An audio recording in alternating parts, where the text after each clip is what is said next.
Dear student, আজকে আমরা পরিমিতি একটি অঙ্ক দেখব। একটি ঘনকের প্রতিটি বাহুকে 50 সেমি কমানো হলো। মূল ঘনক ও পরিবর্তিত ঘনকের ঘনফলের অনুপাত কত? এটা আমাদের আয়তঘনকের 10 নম্বর অঙ্কটির সমাধান, সম্ভবত ক্লাস 10-এ। তাহলে আমরা দেখো, আমরা অঙ্কটা সমাধানে যাচ্ছি। তাহলে আমাদের দেখো, আমরা লিখলাম ধরি ঘনকের প্রতিটি বাহুর দৈর্ঘ্য এ। তাহলে ঘনকের ঘনফল হচ্ছে এ কিউব। আমরা জানি ঘনকের ঘনফল হচ্ছে 3টি বাহুর গুণফল, দৈর্ঘ্য ইন্টু প্রস্থ ইন্টু উচ্চতা।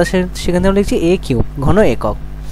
এবার দেখো বলেছে প্রতিটি বাহুর দৈর্ঘ্য 50% কমানো হলে পরিবর্তিত ঘনকের বাহুর দৈর্ঘ্য। তাহলে এ মাইনাস এ ইন্টু 50%, এর থেকে 50% করতে আমরা লিখলাম এ মাইনাস এ ইন্টু 50% থেকে সেটা লিখলাম এ ইন্টু 50/100 একক। তাহলে সেখান থেকে আমরা পাচ্ছি এ মাইনাস a/2 একক বাই a/2 একক। তাহলে 50% কমানোর পর আমাদের একটি বাহুর দৈর্ঘ্য হলো a/2 একক।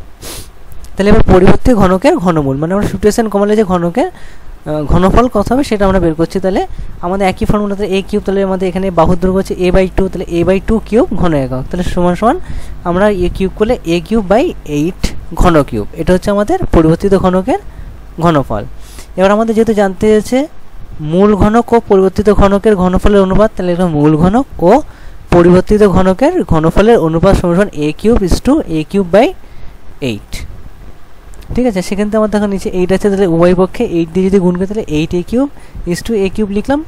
8 আর 8 কাটা গেলে 1 হয়ে যায়, সেখান থেকে a কিউব। তাহলে আমার দেখো দুপাশ থেকে a কিউব আছে, তাহলে ভাগ করলে আমাদের বেরিয়ে যাচ্ছে 8:1। তাহলে আমরা পেলাম কি মূল ঘনক ও পরিবর্তিত ঘনকের ঘনফলের অনুপাত 8:1।